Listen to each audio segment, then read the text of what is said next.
I used to joke, I eat out 21 times a week or more. There's 3 meal a business. I see that just as a guideline. Sometimes it's 4 meals, 5 meals. I love to eat and I love restaurants. Better get ready, because here comes another great episode of the No Dishes Podcast. Season 6 is brought to you by Visit Bloomington. Check them out at visitbloomington.com. Play that theme song.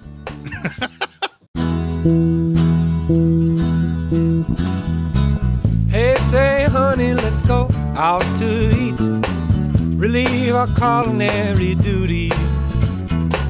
With all these restaurants to sweep us off our feet, they're bound to turn us into foodies.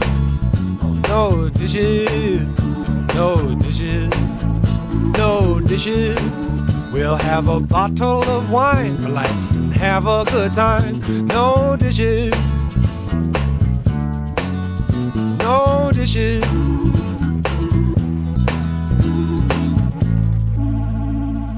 All right, welcome to another episode of the No Dishes Podcast. I'm very excited.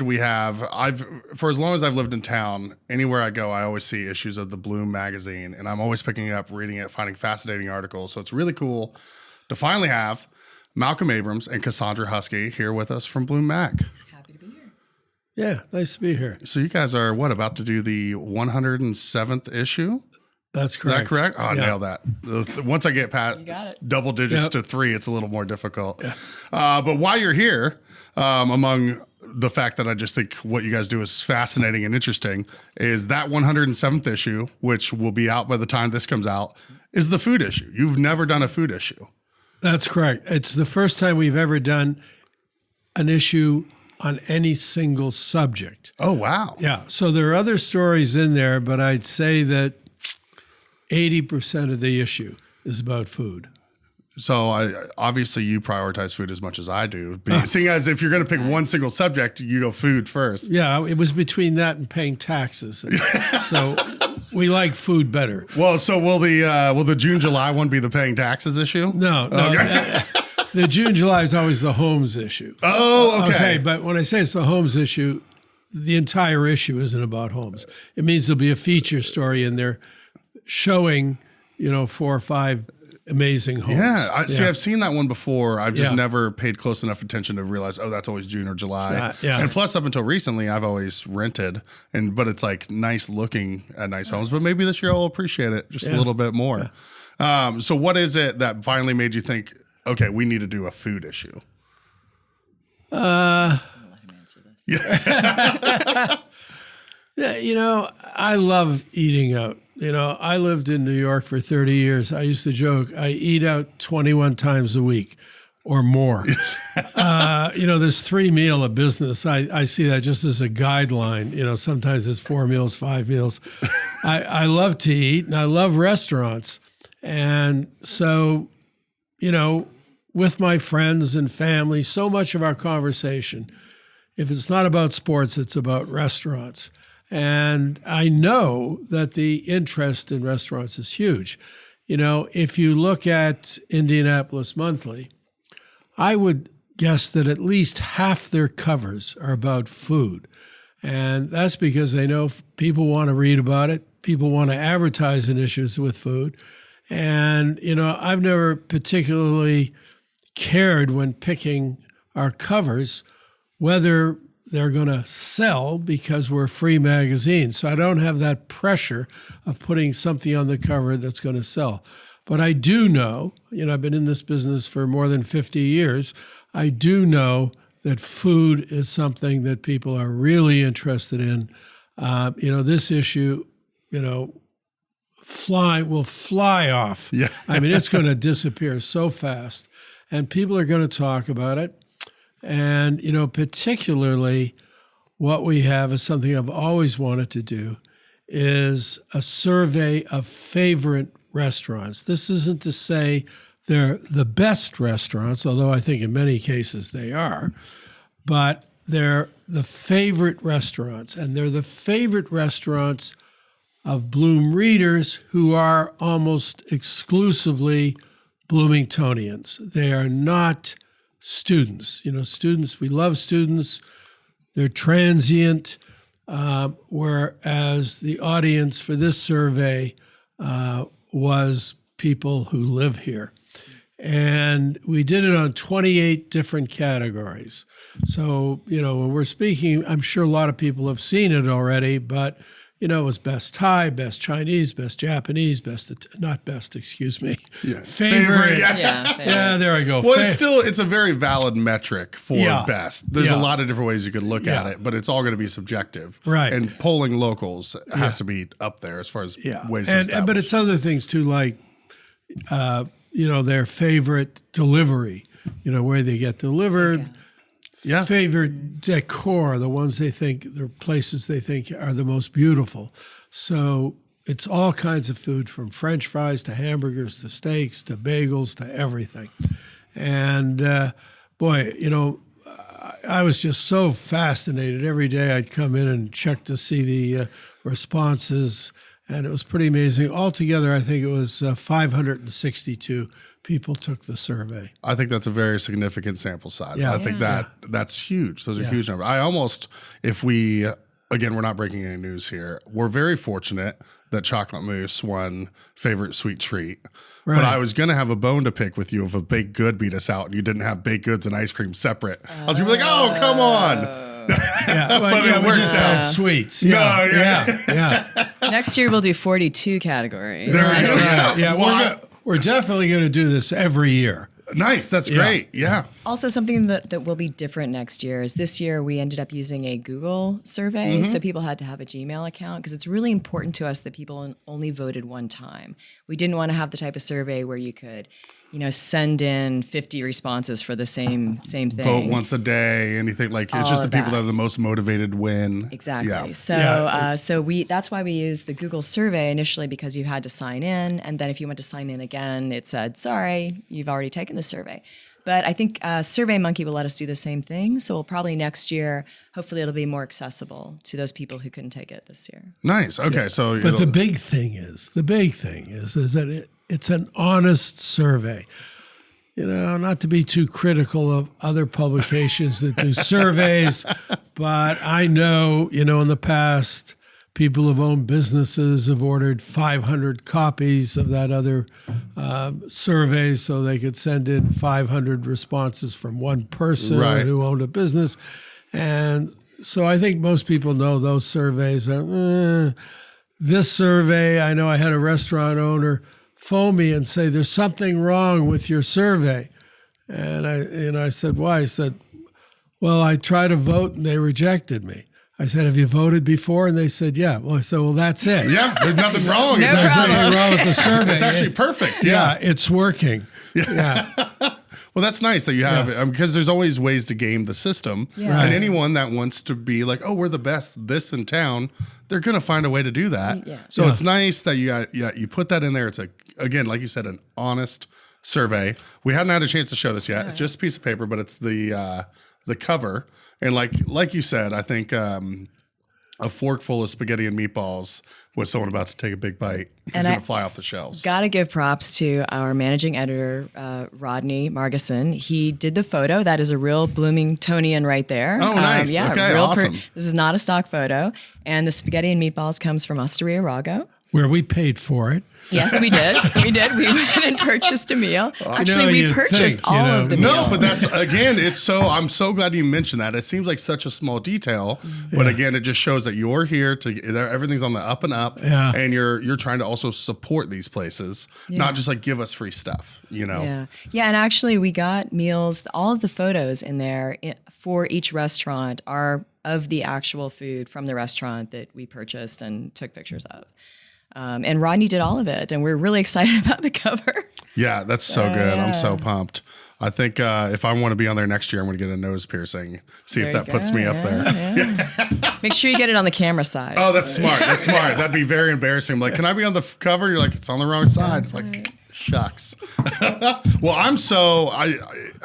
Well, you mentioned just going in every day to be like, ooh, look at the new like votes. I feel like that would be the part that was most exciting to me. Just it was. I haven't seen Malcolm so excited about an issue, and I don't know. In 106 issues. Yeah, probably. No, every day he was coming in and he'd be updating us. It's like, oh, so and so's ahead, but now so and so's ahead, and now it was, he was. And I'm not. I hate to say it, but I'm not really a food person. But this has gotten me excited about the local restaurants in a way that I haven't been in a long time. That's great. Well, hopefully it does the same for the rest of the community. And I think that some people are going to see real surprises. You know, I think some people are going to open up the issue or have opened up the issue, and they want to see how their favorite restaurants fared. But at the same time, there's some people who are going to go in there and they're going to see restaurants that really scored well. They've never been to them, and in some cases, they've never heard of them. In fact, you know, I mean, I would have thought I knew every restaurant in town. And there were places I'd never heard of. One of them came second, and I'd never heard of this restaurant. And so, you know, there's going to be some surprises. And I think next year it'll be different too, because, you know, I think there is some disadvantage if you're a relatively new restaurant. Absolutely. There's because not enough people have been, although there was some really almost brand new restaurants that did really well. But, you know, I think that does put you at a little bit of disadvantage. And some restaurants that are open breakfast, lunch, dinner, as opposed to others that are just open for dinner and maybe even not every night. You know, so there's some, but, you know, on the other hand, you know, you look at the Elm, you know, an absolutely gorgeous restaurant. And, you know, I think they're open 4 nights a week. Yeah. And they've only been open for, I would think, less than 2 years. And, you know, they won for best atmosphere decor. So enough people had been there to, you know, vote the Elm a winner. Yeah. Well, I mean, it's such a beautiful space. And speaking of, you know, the East Coast, you mentioned you were there for 30 years. I know they brought in an East Coast like design firm that did that entire space, and I knew that Lauren Wood worked on it. Okay. I didn't know Yeah, about Lauren it. Wood That's did a lot certainly of very it. possible. Okay, well, my understanding was they had brought in as far as the designing, but then maybe Lauren Wood helped and then execute it. I mean, even the sound. It's like since the industrial sort of look to restaurants have come out, and they all have the really high ceilings. You know, trying to carry on a conversation in some places is impossible. Yeah. And what I love about the Elm is you can sit anywhere and hear the person right beside you like you're in a library. It's crazy. And they talked about how they specifically designed the sound that way, the sound barriers and where the speakers were for the music. And I mean, that kind of detail is pretty There were some awesome. remarkable things. Two Sticks Bakery finished second to you, I believe. Well, Yeah. they were the one when I saw that there wasn't an ice cream only category. Because I've admitted to you before that I'm a big baked good person, even more so than ice cream. Yeah. And I'm like, man, we have to compete against Two Sticks and Rainbow Bakery. Yeah, well, maybe and next year. Crumble. Maybe next year we'll do it. We'll do it differently. You know, one of the other areas that was difficult to do was there are ethnic restaurants where there's only 1 or 2 in town Right. of that ethnicity. You know, Japanese, Italian, Chinese, Mexican. I mean, it's like a new Mexican place opens every second day or something. You know, but how many Afghan restaurants are there? Yeah. So we had a category, sort of ethnic restaurants other than. that have been Mexican, excluded. Italian. Yeah. And so, you know, that was interesting. Samira finished first in that category, and Taste of India finished second. Both such great places. Too. Yeah. Oh, And man. I mean, they were neck and neck. I mean, I was following that. It was like a horse race. And and the same with bagels. You know, you got Gable's Bagels, you know, the new guy on the block, and Bloomington Bagel Company, who's been around for, I think, at least 20 years. I mean, they were here when I came 19 years ago with 3 locations. And that was like a horse race, neck and neck, right down to the end. And Gable's Bagels just snuck it out right there. Right at the wire. Yeah, Wow. Yeah, so there were some really interesting ones, and lunch was incredible too. I have to say, I thought that was one that the Uptown would run away with because it's so popular at lunch. But it turned out, we had a minimum. If you got a certain number of votes, you'd be listed. And I think there were 24 places for lunch that were listed. And the Uptown won, but, by a smidgen. And so, there was a lot of interesting stuff. And I just wonder next year, I think it's going to be even more interesting. That you pointed out how, the ice cream people are buddies. They're not competitors, right? I think in one of your episodes. So, maybe we don't want to do an ice cream only. Yeah, well, we've been used to it for so many years with other surveys or best of in town. To where, we're used to getting a year or two on, and then Hartzell pops up and snatches it away, and then we got to snatch it back. But it's all friendly. It's all good. Yeah, I think sorry, go ahead. Finish. Oh, no, you're fine. No, I interrupt all the time. I'll let you have this. No, one. it's just, again, it's very cooperative, and it's like we know that there's things that we do that they don't do, and things that they do that we don't do. And we're not, everybody's taste is different. And that's what's great. You want to have that variety. You don't want people to be forced to go somewhere that maybe they'd prefer somewhere else, This spring, Constellation for Kids presents Alex Gold, Stuck on Repeat, on stage April 26th through May 12th at the Waldron Arts Center. Don't miss this fun-filled classroom adventure where the audience gets to make all the decisions. 11-year-old Alex Gold needs to repeat the 6th grade. Luckily, Alex has surrounded himself with some trusted friends, you, the audience, to help him make the best choices to succeed. Can you guide Alex through this one-of-a-kind classroom comedy? See Alex Gold, Stuck on Repeat, on stage April 26th through May 12th in downtown Bloomington. Find tickets at cconstellation.org. Yeah, so what I was going to say before I let you interrupt was... his interruption. Before I interrupted you, yes. So what I was going to say is these are all local restaurants. Now, how you define local can get a little fuzzy. We thought that, what was the ice cream place we thought was local? Brewster's. Brewster's is not. I thought Brewster's was local. It's not local. But, if a place, there are 10 of them, we're fine with that. Right. And if the owner doesn't actually live here, but there's only 5 restaurants or 10 restaurants like that. Bub's Burgers, Right. They're not actually, I'm forgetting a restaurant here. It's been around forever. Sometimes I can do it. Sometimes I can't. I Malibu Grill. Yeah. Right? Everybody thinks of that as a local restaurant. Absolutely, yeah. The owner doesn't live here. Yeah. But we included it because there aren't 20 of those restaurants. Are basically no national chains. So this is local. Survey. Well, it's so fascinating to come up with what categories. Again, what are the ones that are going to encompass everything while not having too many in one, while also deciding what is a chain. We've had that talk with Jeff Meese before, where it's like, is Pizza X a chain? But it's obviously a local chain. It doesn't count. No. And like Chocolate Mousse, we had 3 locations. Yeah. At what point is like that now a chain? No, not even close. Yeah. Not even close. Well, I appreciate, because that's what we've always tried to do, is focus on local restaurants. We did a thing with the chamber where we had like a guy from Raising Cane's on, and a lady from Chicken Salad Chick. And that was really interesting because I've never had a chance in this format to talk to someone from a chain, but they are so polished and have these talking points. That's not happening here. No. You and me both. I'm notes winging it. We left our talking points at the door. Yeah.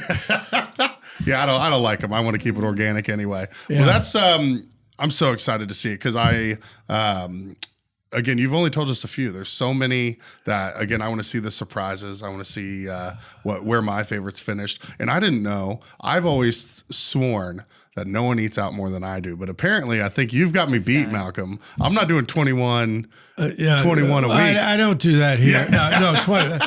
That was. 21 meals a week. Right. Yeah. I probably do 15. Yeah, You there know, you go. I eat out a lot. I do a weekly radio segment for 30 minutes with Michael Glasscott, Glass in the Afternoon. And a lot of times we just talk about what's going on in the local restaurant industry and where I've been eating out. And he took a week off for spring break, and I wrote out my list, and it was 17 in 2 weeks. Yeah. So I was like, that's still pretty good number. But rookie numbers to Malcolm. I need to God. step my game up. It's like I'm going to start walking everywhere. You're a nibbler. At 17. Yeah, I'm a nibbler and a gorger. Is that what the levels are? I'm going to start walking everywhere so I don't have to pay for gas and I can spend that money on food. Are you still living downtown? No, I'm on the north side now. So, Okay. so that kind of maybe factors into it. And that kind of makes me think when you mentioned, all the different places for lunch is one of those where I feel like people have time constraints. So if you work on the east side, you might love uptown for lunch, but you don't think about it for lunch because you can't get downtown and back. Yeah. So we all have... and even like you said, with as much as you eat out, there was places you had never heard of. So as much as we're informed, there's still more we can learn about what's out there. And I mean, I'd like to think that I can count on one hand the number of restaurants in town I haven't ate at. It's pretty small, but it's there's still so many new menu items of places I've been to multiple times, and I've never branched out that way. And so that's why people have asked me, they're like, dude, you're going to run out of guests. I'm like, no chance. I was like, there's no chance we're going to run out of guests. There's always restaurants opening, closing, doing promos. Yeah. I'm not worried about it. A lot of change right now in the local a restaurant lot of- industry. So. Yeah, one of the things we hope this survey will do, outside of people looking to see how their favorites done, I'm hoping they're going to say, gee, that place finished second as the second favorite, whatever. Whatever, yeah. Yeah, maybe we should go there. Yeah, I think that this really will encourage people to branch out a little more. That's good. I mean, that's what we're here for. And and it might be one of those things where it's like, oh, I went to that place once, had a terrible experience. And as much as everybody's like second chances, it's still, if you have a really bad experience somewhere, it lingers. It lingers, and you want to give them the benefit of the doubt. But when you're, 2 months down the line and you're debating between that place and another, you're going to probably choose the other place that you didn't have that terrible experience with. Yeah. And it might take you longer than you realize to get back and give them that second chance. So hopefully this encourages that when they see how some of these places finish. Another real importance of the restaurant industry here, when I lived in Greenwich Village for about 20 years before I moved here, and I loved it there, and I couldn't ever imagine leaving New York. A lot of things changed. My neighborhood flipped, everything. I came for a look here with a friend who had a couple degrees from Bloomington and was thinking of moving back here. And the restaurant scene was one of the key things for me moving here. I went for a walk in the evening on East 4th Street and saw all the ethnic restaurants, and it was lit up. It was beautiful. I saw an Afghan restaurant right on the square because I could live on Asian food and foreign foods, Indian restaurants. If I'm not sure I would have moved here if I hadn't seen that. And so I don't think I may be, I always think I'm special, but I don't think I was that special. I think a lot of other people who end up moving here or come here to work at the university or for some other job, I think it's one of the things that they love about Bloomington and keeps them here is the quality of restaurants, the number of restaurants, the variety of the restaurants in a relatively small city. So, I think the restaurants really do something really important for our population. I love to hear that so much. Yeah, that's like for me. You want to hear it again? It's not my notes. Yeah. No, it's You're not. like, that was the one talking point I got to. Yeah. No, because when I first started, before I moved down here, because I graduated high school, lived in Broad Ripple for a year, and then moved down here. Yeah. But, senior year of high school and that first year out, I was coming down here to visit friends all the time. And the Sweet Q sauce at Buffalo's, I'd never had a sauce like that anywhere. I'd go to Upland all the time. I loved the spinach artichoke dip, the bison burger. That was definitely a key where I'm just like, oh man, like I have these favorite foods that I have to get every time I go down there. that kind of helped make that decision. Like, oh, maybe I could go just live down there and have it all the time and be with my friends. Yeah. Yeah, and like you said, there's always new restaurants coming in. You know what we're missing? We're missing a German restaurant. I know. Have you been to the place in Jasper that's Yes. apparently, okay, I've never been. I've heard it's incredible. The one in French Lick actually is pretty amazing. I didn't the German realize. Cafe. Okay. Yeah. Tiny little place with lots of kitsch around, and it's but yeah, they do the boot and all the sausages and Beer garden? Definitely check it out. Yeah, not a beer garden particularly. Yeah. But they've got it's really unique. It's they have all of the same sort of style food going on that you'd get at Schnitzelbank. Is that what it's Okay, called? yeah. But smaller and more cozy, more like you know how you have all the stuff around here. They've got that everywhere. Just little knickknacks. Yes, And okay. it's a really cool place. See, I had no idea. I've always heard German, Ethiopian is another one that we used like to have an Ethiopian restaurant. Really? Okay, Yeah, when I had first no moved idea. here. Red Sea? Is that what it was called? I'm not sure. I don't recall. Yeah. Now, my personal one that I would love to see is a Jamaican grill. Now, we have Top Shot, a jerk chicken food truck, which is fantastic. Okay. But I want something that's kind of available all the time. Wait a minute. What do we have? They say they've Top Shotta. They're really great couple. And they have their food truck, and they set it up across from Atlas at 3rd and College, in between 3rd and 4th and College. I might try that. Yeah, no, because in the Village there was a Jamaican restaurant. You know, if I like something, I can eat the same thing every day for like 2 weeks. I can go to the Takes same a while place to burn for dinner. out. Yeah, and they had jerk chicken and black-eyed peas, and I ate there every night for about 2-3 weeks, and then continued. You know, once or twice a week, I would fit it in. Yeah, I'd like to see a Jamaican restaurant. I would love that. This is the first time we've ever had. We've talked about doing this, having a screen. Yeah, there's the German cafe. So when we talk about something, it can be brought up. Yeah. Garrett, this is great. Yeah, this is good everything I job. ever wanted. That's the place in French Lick that Cassandra's talking about, the German cafe. Oh wow! Yeah. Because we've always, watch other podcasts and they're like, oh, let's just pull it up. Yeah, I think of Rogan. And so you guys are on the first ever episode. Next time, Great job. I'm in French Lick. Yeah. I'll see if I have any money left after the roulette table. If I do, I'll go feed myself. Although I feel that there's so many amazing restaurants here, I didn't mean to point one out. No, I somewhere know. else.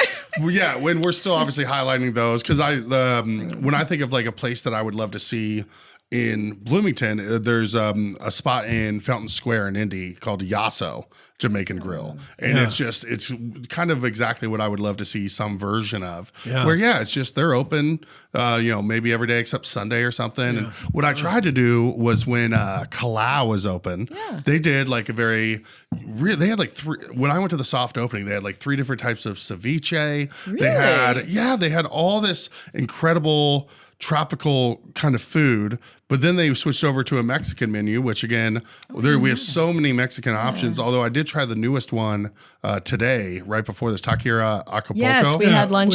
We have staff lunch every Wednesday. We brought in from there. Oh, nice. What'd you think? 2 days ago. It was okay. Yeah, okay. I did, I can't even remember what it's called. I'm so uncultured. But it was bread with mayo with like vinegar pickled. I saw that. And the pork loin. Bollino, right? Yeah. It starts with a B, right? Yeah. It's something Reinos. I was like cheese and mayonnaise and bread. Yeah, cheese. Was it pork loin with cheese and mayonnaise and bread? Absolutely. Okay. Was it delicious? Absolutely. Great. I had the burrito, which had a lot of rice in it. Okay. And the burrito was good, but the side dish that came with it was rice. Oh, so you got some rice on rice. With rice. Yeah. See, the Lovey and Aaron, who were with me, and we had a nice little office day today, they both did the burritos and were very happy, but they did not mention the side. What we did do is we got the esquites, Mexican street corn, but just off the cob. So a low taste, but off the cob. And they give you this little thing of the Valentina hot sauce, this little thing of the paprika. And so I went and got some of our ice cream cups to like portion some out for all of us to have. And as I'm pouring it out, I pull out a chicken foot that they just put in with it. And I was like, man, if I was a vegetarian and I ordered some corn, I would not be happy. But that was fine. I tossed that away. I'm not vegetarian. Wait, but a chicken foot. You found a chicken foot. They put a full chicken foot in there. And I'm just like, not for me. But again, I don't care. The food was very, very good. But I was not smart, and I just loaded these up with the paprika and the Valentina. So we all were like eating it, and then next thing you know, all of us like just had that heat in the back of our throat, and we're just like, oh. Notice the hot sauce was very hot. Oh, there we go. That was, Oh, nice. Yeah, the new place. Yeah. Oh. I'll tell you a place that I'd like to mention. Yeah. That I learned about from the survey. I saw this Chinese restaurant called Uncle Wang's Alley. Do you know that place? Absolutely. Across from, it used to be Gourmet Garden. It's across from Lucky Express on 3rd Street. Have you been there? I have, yeah. Well, I'll tell you. So my wife and I went, and it was mainly Chinese students, just about all Chinese students. And there was one waiter for about 15 tables. And really a good young guy. He never got flustered. Everything was taken forever. He was just cool. So we waited 50 minutes, 5-0, to get the food. The other thing is, it was about 50 degrees in there. We had to keep our coats on, our winter coats. It was during that real cold spell. But, I'm telling you, everybody had their winter coats on in the restaurant. That's where you just order spicy food and balance it out. So we had to wait 50 minutes. We were freezing, and it was worth it. The food was terrific. As a matter of fact, I went back into the kitchen to meet Uncle Wang and tell him. But yeah, it was amazing. We've been back since. Yeah, the wait time got cut back to about 40 minutes. But hey, at least you know what's on the other end. Right, yeah. So, eat before you go. Yeah. Just a little appetizer, something light. But the food is really good. I've seen pictures, I haven't ordered it yet, of their Peking duck that they do. No, I saw some people having it because Peking duck in New York, they would always give it to you as an appetizer in a little sort of like naan bread with a little green onion or some green and a crunchy piece of duck and then that dark sauce, and it's superb. I saw them doing that there. It's the first time I've seen it in Bloomington. So maybe next time. But they do have the whole duck. If I get invited for Wednesday SAF lunch, We'll do Uncle Wang's. How about that? Okay, yeah. New York, in Chinatown, there would be restaurants that just specialize in Peking duck, but you got to order 24 hours in advance. And that makes sense. Because it is, my wife unfortunately doesn't like duck, but I do. Have you done Judy's Kitchen in the mall? Isn't that the place in the mall that you've talked about? Because when you say of the dark sauce, that's what I don't even know what to call it again.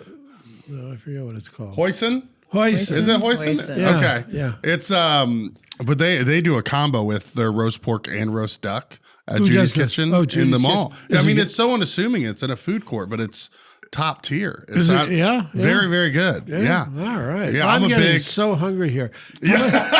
How much longer is this show? Like, I want to go eat. Yeah, God. We need to get. Well, I'm going to the mall. Yeah, you better get going. We're on the opposite side of town. Yeah. Yeah, we used to, we've had people bring in food before and we tried it out. Or Garrett and I tried doing like a thing afterwards where we were going to eat and talk about it after the guests left. Yeah, that makes sense. And it was awful. Didn't work. Well, yeah, we're chewing and eating and it was the thing of podcast producers' nightmares as far as sound quality and noises nobody wants to listen to. Malcolm, talk about what brought you. I know you said the neighborhood flipped, and then you had your friend that was looking, that got some degrees from IU. Along with the food, what made you just come to Bloomington? So I was here 3.5 days, and I love theater and music. I got to be honest, I didn't know about the IU Music School. So that was a big surprise. I subscribed in New York for years to New York City Opera. So here I saw an opera house the size of New York City Opera. I'm a big sports fan. I saw a stadium the size of Madison Square Garden for basketball. I saw a football, arena. I knew about Big Ten sports. I didn't know anything about Indiana basketball, except for the chair thrower. Yeah, that's the only thing I knew. Hard to miss. Yeah, I know. I wasn't finding that whole thing attractive, but I saw we had sports here. We had IU theater. And then shortly after, it's kind of interesting, after I came here, I'd been here 3.5 days. I sold my apartment in New York. I had a house upstate, a small house upstate on a lake. I eventually sold that.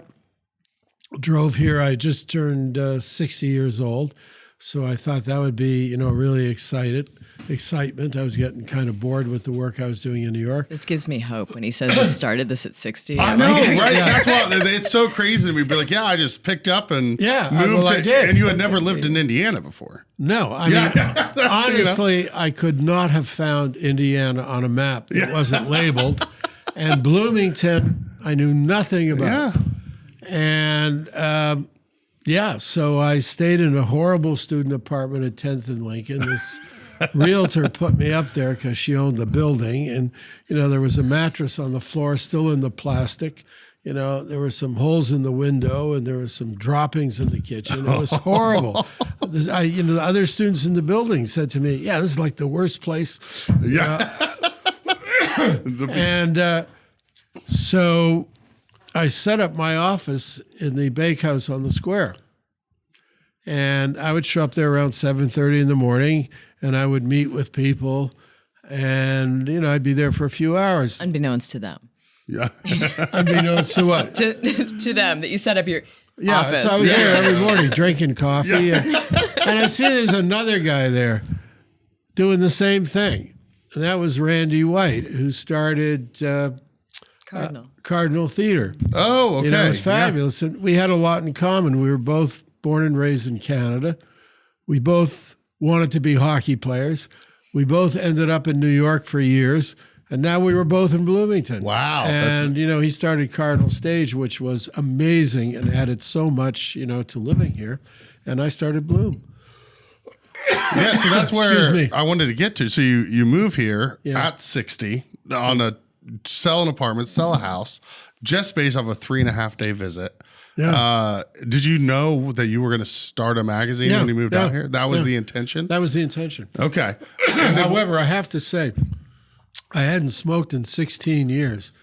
And that first night I was here, living in that horrible apartment, it was the day before Halloween. It was sort of a cold night. It was miserable. So I went out looking for cigarettes. And in New York, the sort of confectionery stores aren't attached to gas stations. So I had no idea if I wanted to buy cigarettes to go to a gas station. Yeah. So I was looking all over. I eventually found a cigarette machine in Kilroy's. And so I smoked for the first time in 16 years. That's how bad the apartment was. Well, it wasn't just that. It's like, Questioning. oh my God, what did I do? I left all my friends in New York and everything. And, So what was the work that you were doing in New York? Yeah, at that point, I hadn't really done a lot of work for a couple of years, which was by choice. But I used to be a consultant to magazines that needed help. I helped a couple people write books. I did some other work. I'd gotten rid of most of my clients except one who did a lot of stuff in Europe, so I got to go to Europe a lot, which I enjoyed. It was really unpleasant work. When you go in as a consultant someplace, everybody's afraid they're going to get fired, and everything. Everyone clams up. No one wants to work with you. Yeah, everybody hates you, but the money's good, But it's not an enjoyable way to make a living. So what was that like in the early years, just getting a magazine started from scratch? Yeah. If I can interject, I think an important part of this is to talk about how Bloom is different because Bloomington is different. So he researched city magazines and then... Yeah, when I was still in New York, I looked at 75 city magazines, trying to find one where the population was as low as this. And the only ones that I found were really magazines, were in towns that were for tourists. in Florida, every community has a glossy magazine, but it's not for the people who live there. It's for the people vacationing there. Greenwich, Connecticut, where I'd actually lived for a year, they have a beautiful magazine, but the average household income in Greenwich, Connecticut is $775,000, or at least it was 20 years ago. It's probably more now. You know, so I couldn't find any place like that. The other thing too is, you know, I'd gathered up city magazines from all over, and what I found, if you know, a magazine in Minnesota was doing the same stories as a magazine in Texas. So I had a list of all the stories that they're all doing, figuring those would be good stories to do because they're successful. They're formulaic. There's some formula. Yeah, for the covers, you know, the cover stories. But, you know, when I came here in October, I planned that the first issue would come out in August because I understood really that's when the year starts in Bloomington.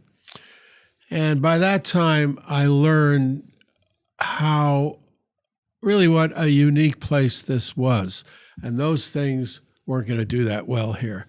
And this was a much more interesting place with a tremendous number of interest. It was like Greenwich Village. There were all these experts and all this talent, musicians, singers, scientists, nuts, you know, that there were worse stories. And this was just a different place. So by the time it came out, and it even still took a few issues, it became very much about Bloomington and not like any other.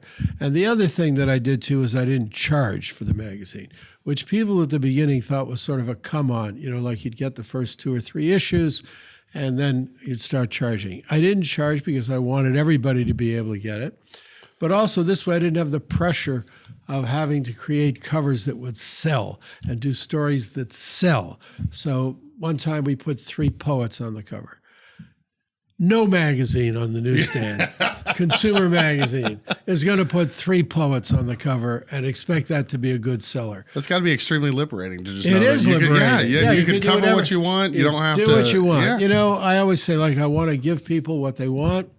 I want to give people what I think they need, and I want to give people what I want to give them.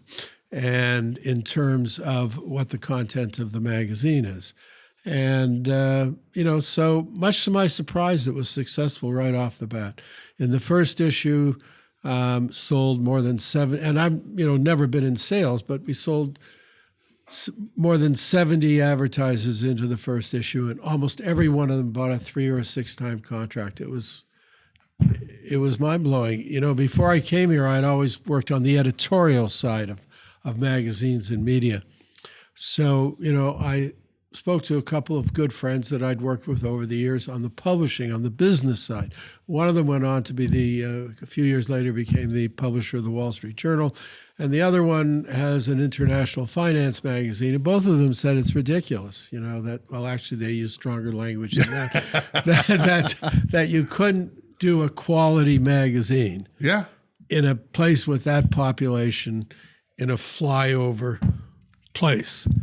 And so I wasn't, I don't know what I was thinking. I guess I thought, you know, I'll do this till the money runs out, you know, which would have been about 3 issues, and then I'll go home or something. But, you know, it turned out to be a success right off the bat. And here you are 18, 19 years later? Yeah, 19 years later. You know, I had no magazine to show them because I hadn't put one out yet.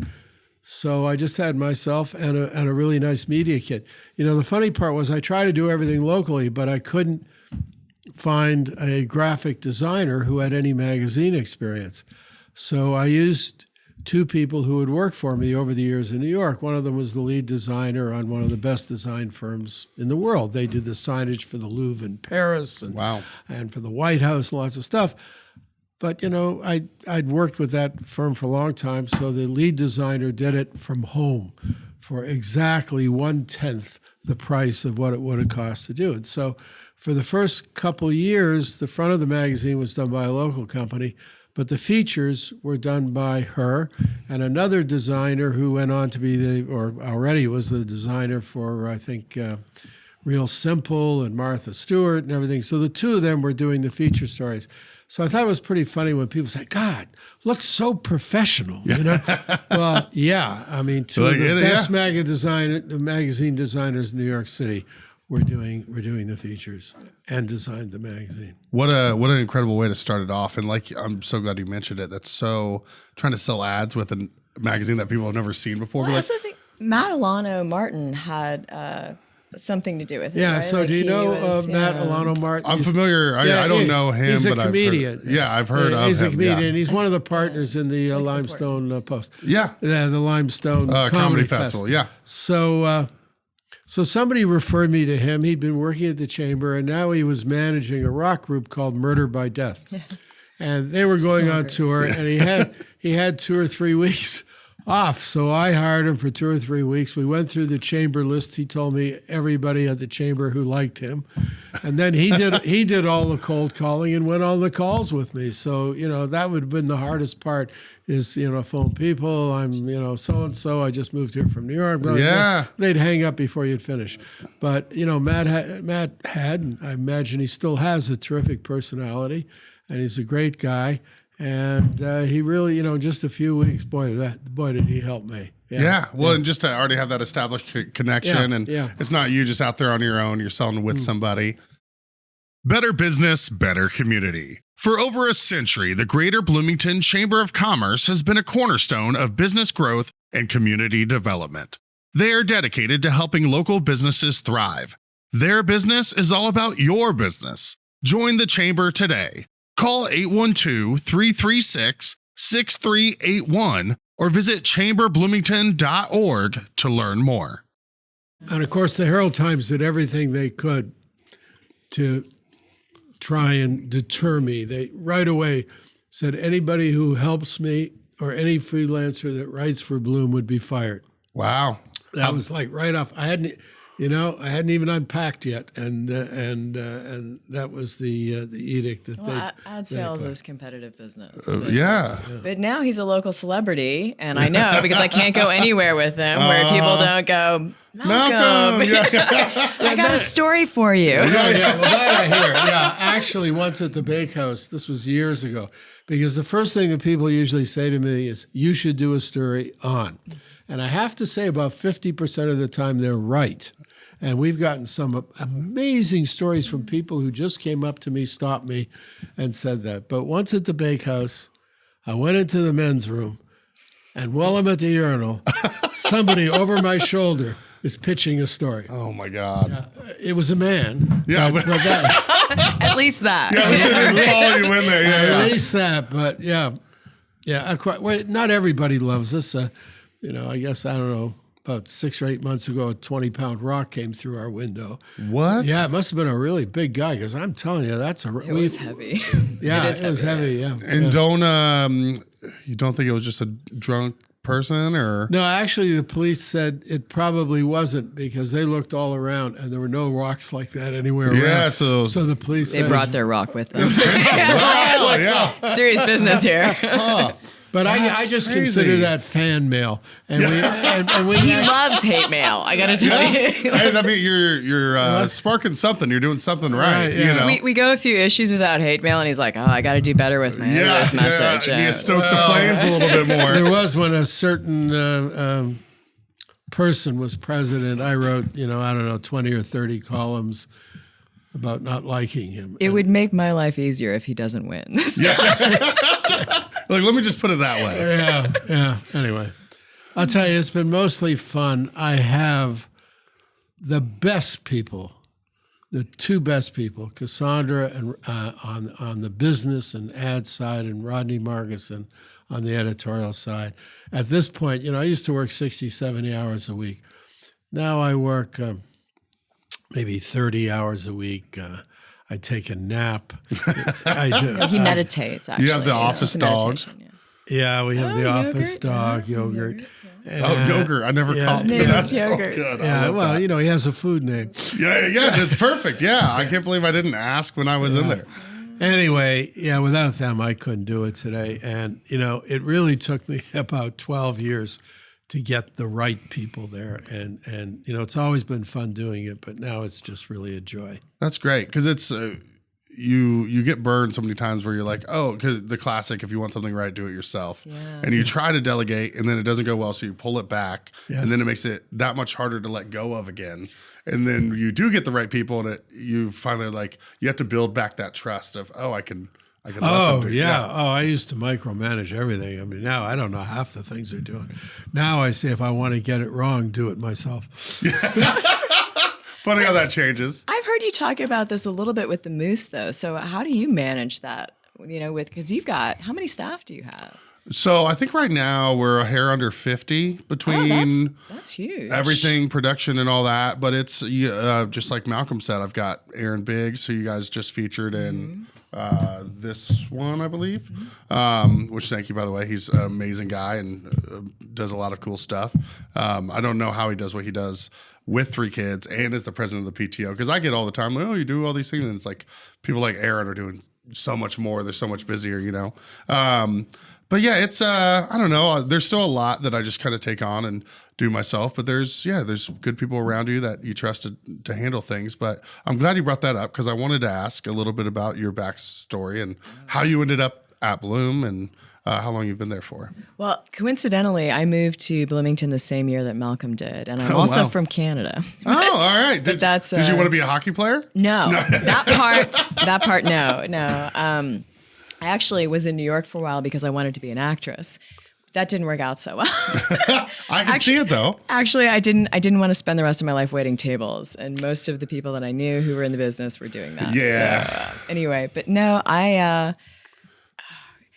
we've heard all of each other's stories. I'm like, can I tell this story in a way that Malcolm hasn't heard it? Probably not. Oh, this isn't for Malcolm. Don't worry. No. Not only that, I don't remember hardly anything.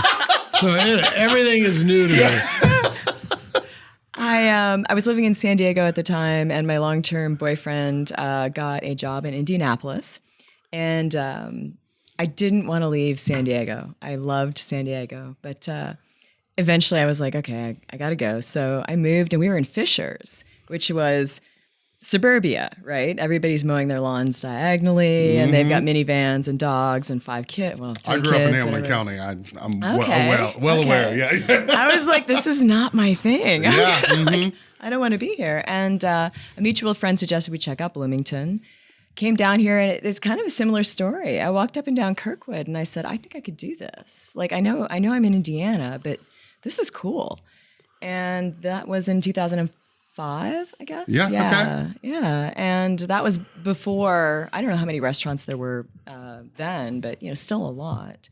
And that was definitely a big part of the appeal. Anyway, so yeah, I was like, okay, well, if you're willing to commute, let's do this. So we moved to Bloomington, and I spent the first 10, my undergraduate degree was in exercise science. I spent the first 10 years of my career doing that. And then I didn't want to do that anymore, and actually ended up getting an appraiser's license. So I worked for Wayne Johnson here in Bloomington for about 11 years. Wow. And then I did some other things in real estate and was looking for a change, was looking for something different.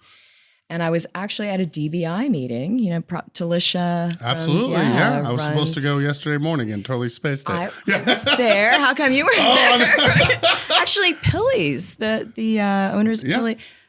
Pilly and what's her husband's Armando. name? Yes. Yeah. They were, just hearing their story and hearing them talk, amazing. Oh, were they people. sharing at the meeting? Yeah. Oh, wow, man. Now It I was feel great. like, ugh. And Chef Lee's been there talking about his business. Okay, And, yeah. he's all about the gratitude when he talks about his business. I have so much respect for that man. Yeah.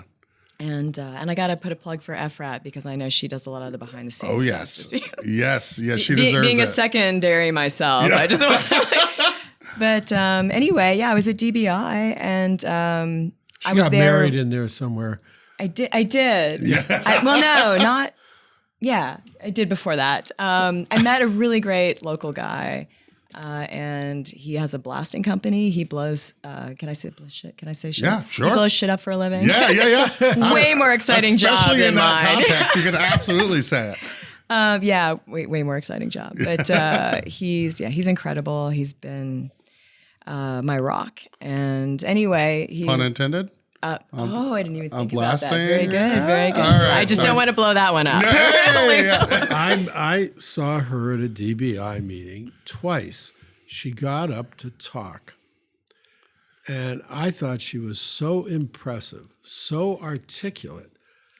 And I had no idea who she was. I didn't know her name. And when I needed a new associate publisher, I phoned Talisha. I didn't even know her name. I said, you know that woman, and she said all these nice things about her, and I got in touch with her and hired her. And yeah. You know what amuses me about that story is that I remember in those meetings I would be fine until I stood up, and then I would get kind of like black, and I knew my mouth was moving, but I had no idea what was I relate to that so much. It's because someone asked me about like a hosting gig that would be in front of a lot of people. And I'm like, man, I do this and I do the bingo in front of 200 college kids, but I know I've been doing that for so long, but I still get nervous in front of public speaking in front of large groups. And so I know that feeling where you're like, I kind of blacked out, but like I said some stuff and people said I did okay, but like, or like you're well, like, I'll tell you, she was by far the most impressive person at those meetings. does not surprise me in the least. Yeah. It does me, but whatever.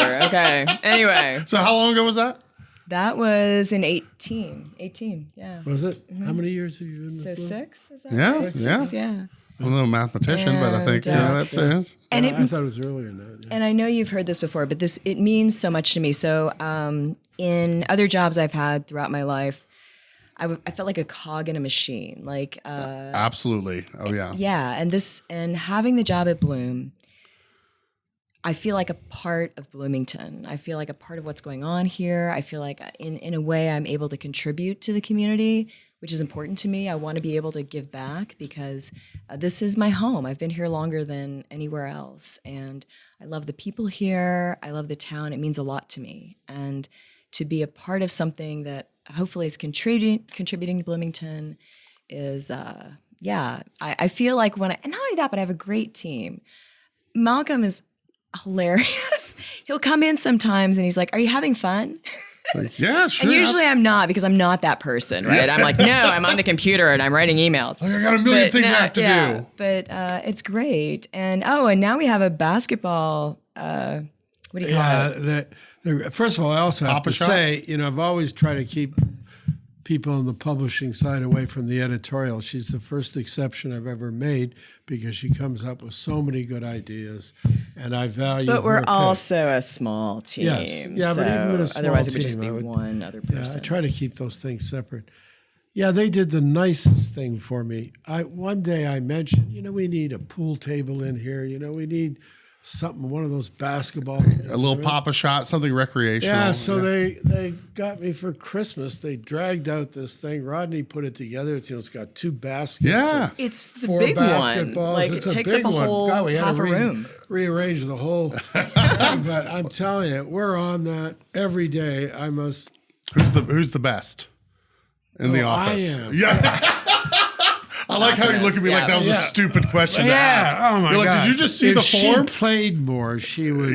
She could be Well, really good. I'm that person. It's like, no, I have too many things to do. I'm not going to stop and Right. play. But Rodney and I got to are get better there, at that. See- 3 times a day. We do a dozen games a day. There you go. Well, see, for 45 seconds, but it's added so much. It's really one of the nicest things people have done for me. We're trying to be like Google. We're going to have. There you go. Yes. Yeah. Now you just need your own cafeteria. There you go. We're talking about it. Oh, what's kind of funny about that is people often think that we are that, 15,000 square foot building out on the west side.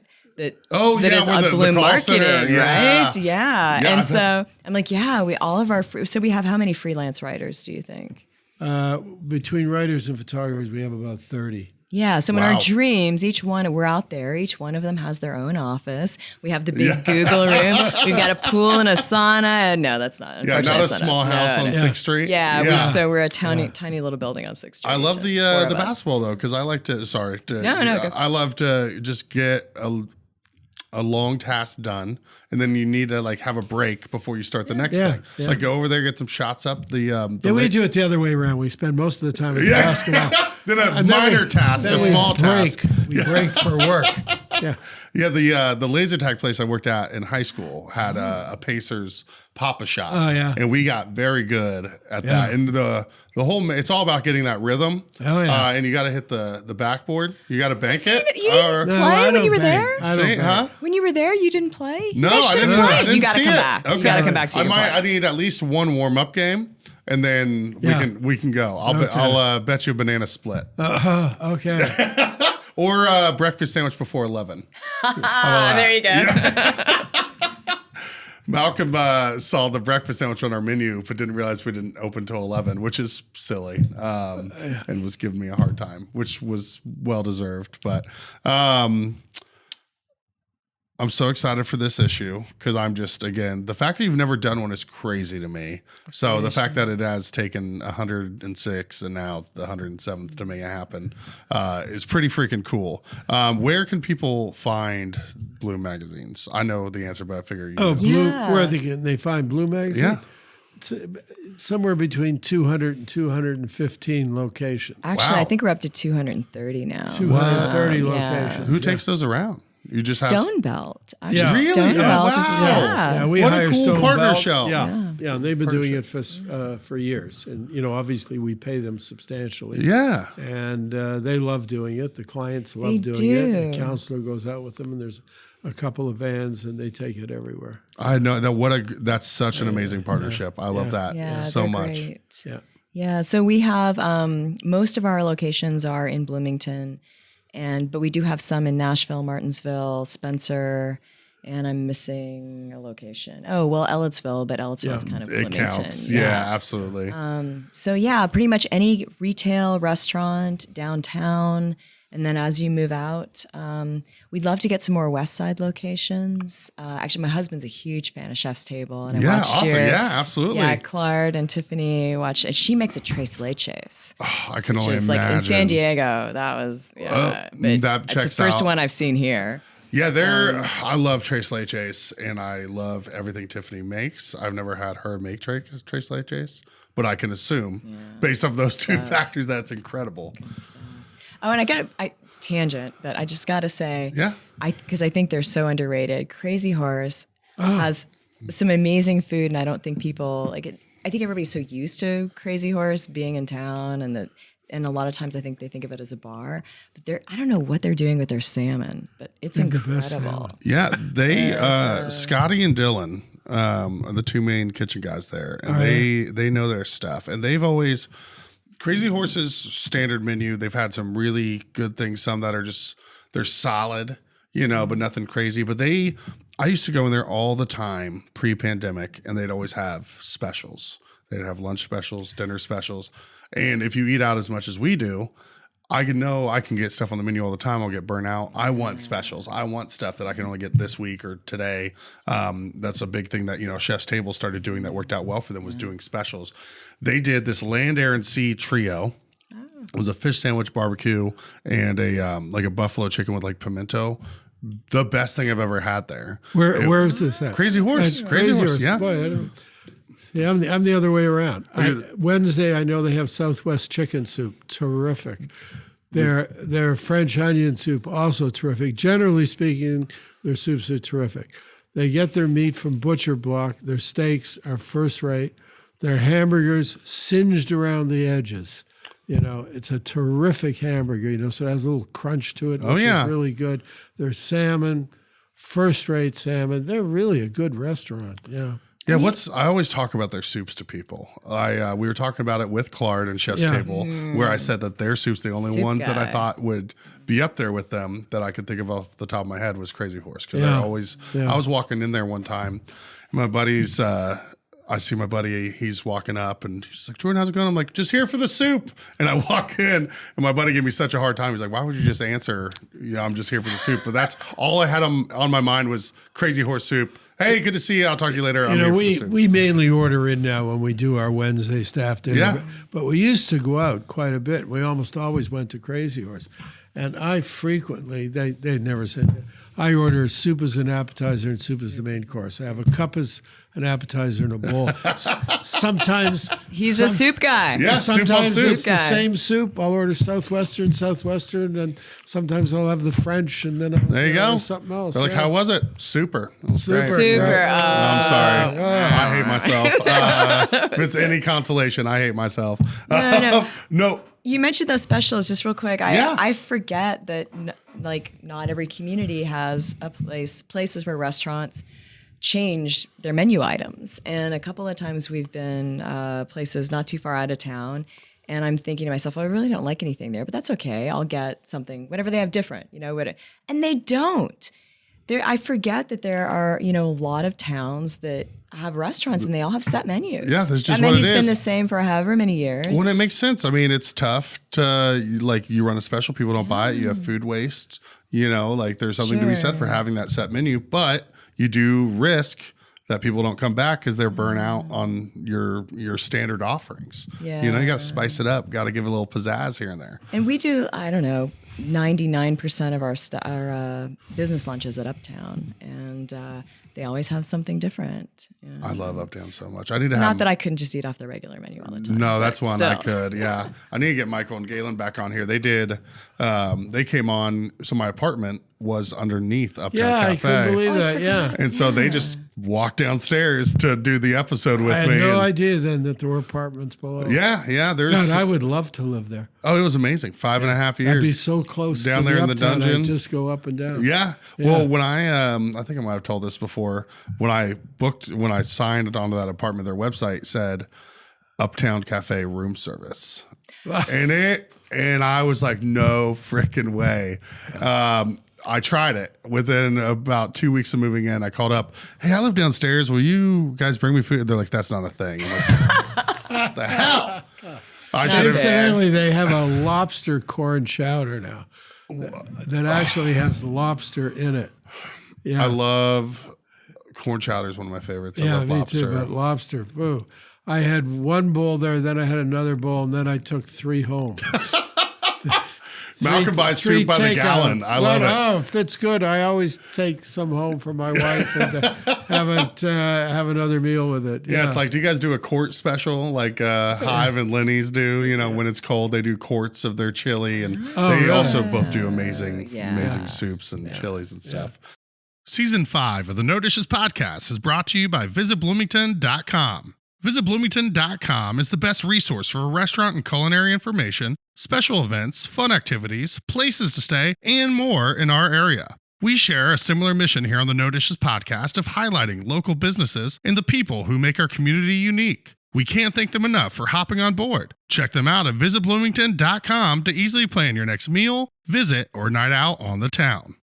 You already beat me to the punch. I was going to say some of your favorite places. We got Uptown, we got Crazy Horse. Malcolm, you go out to eat all the time. I know you got to have something you're holding back on us. Oh, well, talking about where they have great specials they have a pretty small menu regularly, but their specials, C3. Oh, yeah. Yeah, they always have a fish and a meat special, and their specials are always terrific. They also have a lot of terrific appetizers, and it's an adult place. It has a very adult atmosphere to it. It's not, my friend who moved here was a woman. She'd been an actress in New York, and going way back, she'd been my secretary. Anyway, when she had moved back here, and I phoned her and I said, so where are you eating? And she said, oh, God, the restaurants here, they're all lit like McDonald's. It doesn't matter how good the food is, they're all so bright and everything. So the lighting, very conscious of the lighting, and that's an adult place. They have great music there sometimes, so we love that. Bangkok Thai cuisine, where Limestone Grill used to be behind. Bangkok, I always talk about them and Happy Thai as my two favorite Thai places. Yeah, same with us. Same with us. Anyway, but one is more of a sophisticated place. The other one is a more but we do about equal. Yeah, Bangkok's definitely a little more elevated, but Happy Thai is very consistent, and it's right down the street from me, and I love that crispy chicken, whatever that sauce is. Yeah, so good. Anyway, we love Bangkok Thai. The service is great. The woman and her husband Jay, the chef, just a wonderful story. People talking about immigrants. This is what so many immigrants are. They came over here, they work really hard. Used to also have a nail place in town. She'd work there all day. Then at night she'd work at the restaurant. Wow. Just really good, hardworking people. Their little boy is there often. They have a little space for him. But again, you can hear yourself think, you can hear yourself talk, beautifully lit, great food. Yeah, so that's definitely one of our big favorites. I need to go, man. I've only dined in there once. Oh, I'm always on the go, Malcolm. I'm always getting stuff carry out. Yeah. But no, the one time I did dine in, it's a very, I don't know, just classy it's joint. a classy You joint. feel nice being in there. Yeah. I'm trying to think where else I like so many places. It's like Garrett, we have 3 hours of record time set aside. Was there anything else about the magazine that we didn't get to cover before I let you guys loose? I feel like we got over how you got it started. You were 19 years coming up on the 100th and 107th issue. Yeah. And just to do it again for free, and that towns our size don't have this, and that you're not doing some cookie cutter formulaic approach. It's really focusing on Bloomington and what makes Bloomington special. Cassandra, what's the magazine, the women's magazine that you have there with the paper now? It's so thin. Can I do that? I have that with me. Yeah. Yeah, I mean, it was a national magazine that was a big deal when I was younger. And I can't even think. Cosmopolitan. Cosmopolitan. It was Cosmo. I mean, but it's like onion skin now. The paper is Wow. that you can literally see through it. Yeah. Well, I mean, you print roll it up. media is I mean- not easy. So the fact that you guys are still going so strong is so impressive. yeah. Well, I think the fewer there are, the more valuable those that are still around become. And it is expensive, though. It's really expensive. And so I would be remiss if I didn't give a shout out to all of our advertisers, because that is our source of income. That's the only way the magazine keeps going, is when people advertise. The expenses are just. Well, I mean, the through printing the roof. itself, I know, is not cheap. Yeah. You guys have bills to pay personally. You have freelancers. You have other staff. Oh, yeah. I can only imagine. I mean, I've never done the math, but it is very fascinating to me that you guys are able to sustain off of just selling advertising. But you know something? It's because of this community. Yeah. I don't think this magazine would be successful almost anywhere else. It's because I've always thought this, that Bloomington, if you do something that's quality, you'll be a success. When Randy White started Cardinal Stage, it was way beyond what you would expect in a town this size. He came from directing in New York City, but he did incredible quality, and he got the support of the community. It's the same thing with restaurants. If you do a real quality restaurant, you'll be successful here. And I think the magazine has been successful here because it's Bloomington. Also, you keep playing with this. Oh, I'm so not sorry. saying tell us about anything the about it. Yeah. Where's the camera? Here, I got it. The killer Okay. who fell from the sky. And other stories. That's 24 true stories that happened in Bloomington or just beyond. And they're all from the pages of Bloom magazine. And the proceeds, the profits from this book go to support, at the time it came out, Shalom, but Now Beacon. now Beacon. And they're all stories that have been in the magazine, maybe not cover stories, but they're all fascinating stories. And so, we sell this book for $18.98. You can get it at Morgan Stearns and a few other places around, or at the Bloom office or mailing. And,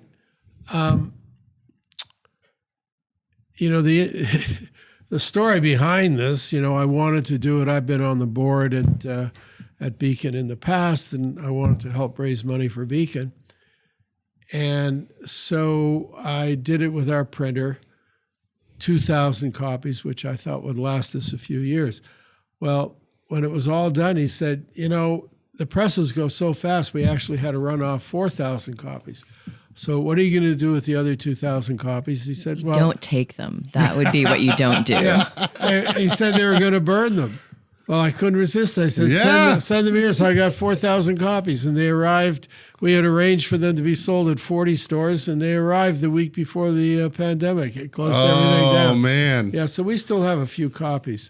So Oh, cool. Well, yeah, this Yeah. is so fascinating. Yeah. Yeah, so I've been so lost in our conversation, and I'm like, well, I moving know. it. I mean, we've been so I forgot that it's down here. we've been so fascinating. You're so captivating. Yeah, I absolutely. know. And you just kept touching this thing, and I thought, well, at some point Here, he'll I'll get put around. this over here too. You I can do touch love this. seeing Feel that paper. Angelo. I never saw that old picture of Angelo Pizza. yeah? Oh, check he was that out. just a guest on, and Yeah, and- interesting article on him and David Anspaugh. Yeah. Wow, super cool. And then we've got distinctively Distinctively Bloomington, which we've been putting out for 10 years. Well, this coming year will be the 10th year. And this goes into about 1,000 hotel guest rooms. And it also goes into shops and restaurants all over town. The big thing about this is it's out there all year round. It's all ads, all beautiful ads, all full page or 2 pages. Oh, wow. And so it promotes everything there is to do in town. Restaurants, shops, things to do, professional people, realtors. And so we've been doing this because, you know, if you're in business in this town and you don't get the business from people who come here to visit, your odds of making it are slim. A lot of money comes into this town, a lot of people eating in restaurants. Basically, our hotels don't have any restaurants, so people Yeah, come here. Crazy. it is crazy. Yeah, I when think people Coaches is come the here, only they're- one. Yeah, I've never been in there. Anyway, you know, so reaching people from out of town, the best way to reach them is to have something right in their room. And we restock all year long, so that this comes out in August, right at the beginning of August, and it's out all year. Very, very fitting that we have the guest from episode 1 of season 5, and then we had the guest from the last episode. We had the beginning of end of the last season in your guys' magazines. You could just tell the quality of these is they're just Oh yeah, they're substance to they're substantial. Oh, you know? and the paper is It's expensive. unbelievable. Yeah, Yeah, It's it's expensive. good, but it's expensive. Yeah, it's It's expensive. yeah. Well, thank you guys so much. This is awesome. Again, as long as I can remember, anytime I've seen it, I picked up an issue, flipped through it, read through it. It's always such captivating stuff coming out. It's on shelves now. The Bloom Food Guide, first time ever. Only took 107 issues. But thank you guys so much. I really appreciate your time coming on your day off. I didn't even give you your props to everybody. It's been a lot of fun. Yes, Great. absolutely. Thank you. Thank you. And I have to say, since I'm the only one who's drinking here, I am a craft beer person, loved craft beer. I can talk a lot more about that than I can food. But this is not exactly local, but it is an indie beer. And it has caffeine, and I'm not a day drinker, so this was so fun. The name is You're Grounded, Mr. You're Grounded for the coffee. Yeah, absolutely. And there's a joke on the side of everyone too. Oh, hold on, we got to read it. So You can't tell me that. Okay. I didn't mean for you to have to go look. Dads have. Is that it? Dads have a way about them. Some may call it reckless. Is that the joke? No, it's gotta have my reading glasses on. It's this right is like here. Laffy Gotta have my Taffy reading for glasses. adults. What is the difference between coffee and your opinion? I asked for coffee. Anyway, All right. Thank you guys. You're awesome. Thank you. What another great episode. Thanks so much for tuning in. Also, thanks to our Season 6 presenting sponsor, Visit Bloomington. Check them out at visitbloomington.com. We'll see you soon. In the meantime, keep those hands dry. This episode of the No Dishes Podcast was recorded, edited, and produced by Garrett Portinga of Green Hat Media in beautiful downtown Bloomington, Indiana. No dishes.